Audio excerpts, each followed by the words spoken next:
Okay guys, so we have here a 12 by 18 PP bag.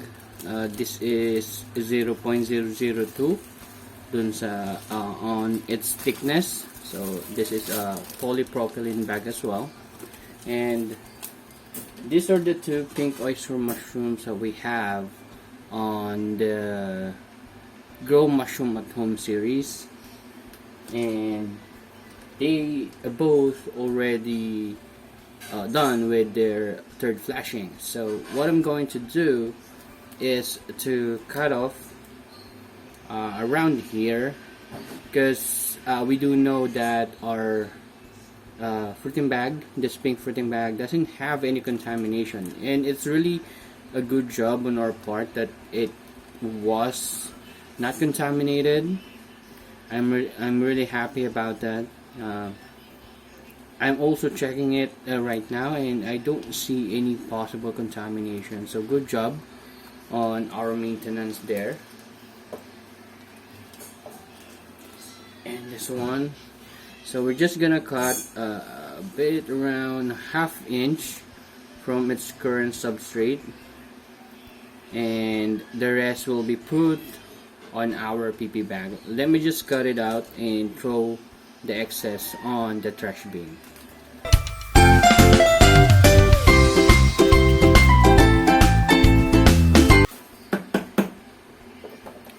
So here it is.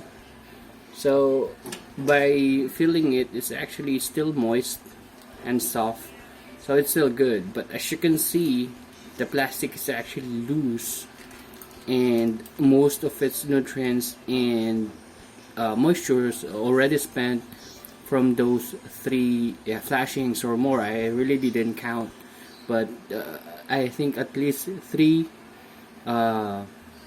flashings we got from both for the bag. So let me just put it on our PP bag.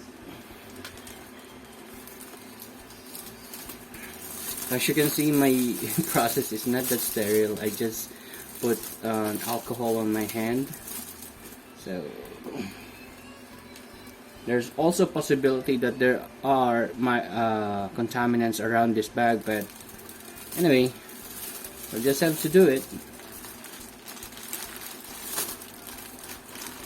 I'm just squeezing it.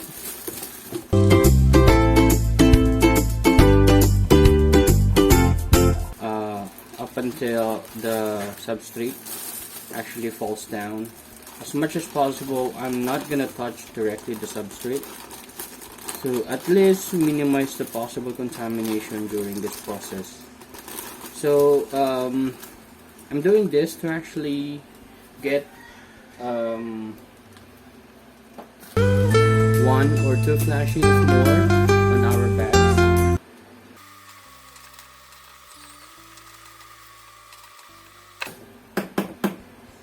And also, if we're gonna let and wait for the 4th flashing on this bag, I think it's just gonna be a really small fruit, so better combine them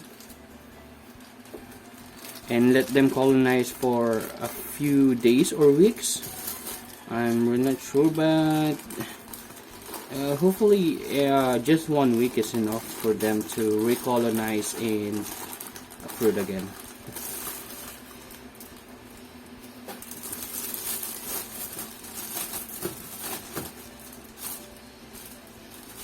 Okay,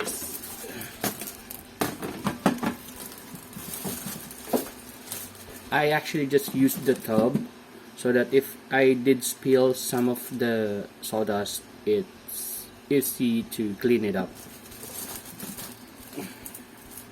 Oh, I forgot. I need to use impulse sealer on this one. But on your part, if in any case you don't have any impulse sealer, what I would like you to do is to just let's put a rubber band on this one, so that at least those who doesn't have any impulse sealer will still be able to replicate what we're doing. So give me a minute. Okay, so we have here tissue paper, So that is 3 parts of tissue paper. I did just fold it, so that we're doing this so that most of you at home will be able to have the materials readily available. And I just have a rubber band. So let's do this. So I did fold the tissue, fold it again in half, fold it again in half, fold it again in half, and just fold it like this. You get it? Fold it like this, and that's it. That's gonna be our seal at the top of this bag. Okay.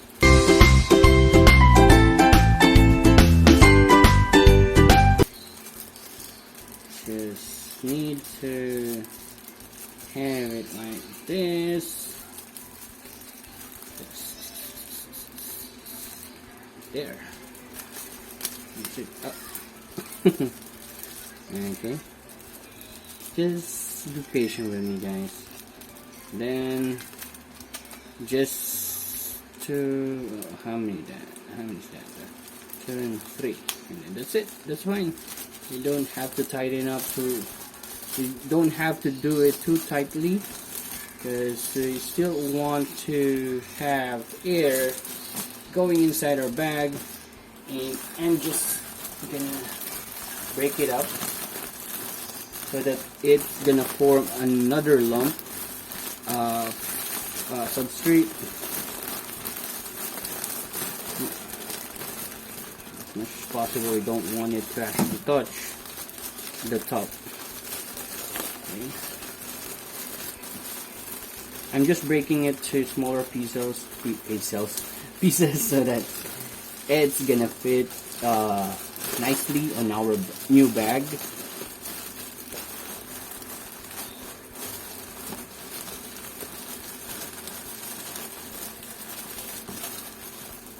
I want to do it that way. I already did this on a previous batch that I have. Usually those who got contaminated during incubation, what I do, since most of the contamination are just on top of the fruity bags, what I do is cut off the contaminated part and put them on a new bag like this one. But I do wait for several weeks. Let's say it's already fully colonized but the top portion are contaminated. Then yeah, I do this. I put them on a bag together with those other contaminated bags by removing the contaminated part. Okay, you know the idea. So for us to at least make this look like a box, we're gonna push on the side. You see this? The side. Put your finger there. Push it inside. There, like that. There.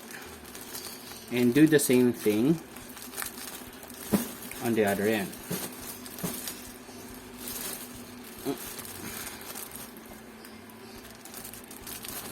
There.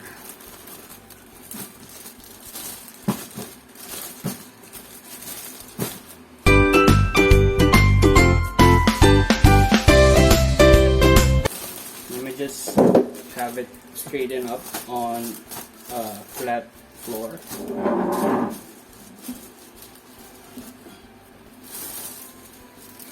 Yeah, that's it. So we do have, yeah, that's it. We do have a new bag here.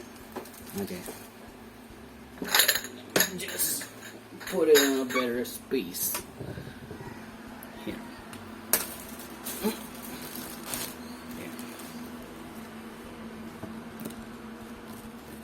There.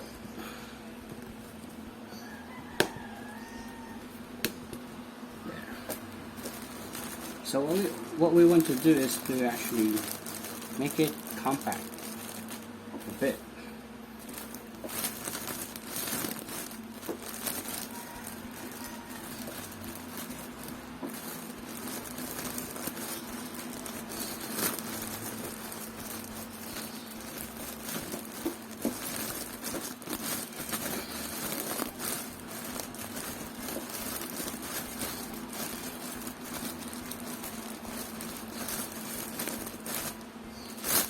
that's it. So this is the new bag that we're gonna monitor on our Grow at Home series. Let's just weigh it. I'm gonna weigh it and let's see how heavy this is. Okay, so I did get a weighing scale. Previously, those bags, one bag is approximately 1 kilo. Let's say 900 to 1 kilo. So let's see what's the size of it's now. Okay, so based on the scale, it's 1 kilo. Not bad. So at least we expect at least 2 more fruiting. And that's it. We're just gonna consider it's a spent bag afterwards. So okay, give me a minute. I'm just gonna put this on the location where we actually grow the bags. Okay, so preferably I'm gonna put it to my incubation area, but since we want to actually monitor it, I just put it on top or out of our mini growing house here, and so that if I'm gonna give you an update, we'll be able to see what's happening on the bag that we just created. So that's it. That's the only update that we have here right now. So as promised, we made a new bag on those spent pink oyster mushroom, and we're expecting at least one or two flashings again from that bag, and we're gonna consider it as spent bag, and you can use it as fertilizer on your garden, on your plants. Okay, so thank you very much for listening to me, and I hope I did share something really nice, really cool for us to actually conserve and get the most of the bags that we have. That's it. This is Kap.bocchi, and bye-bye.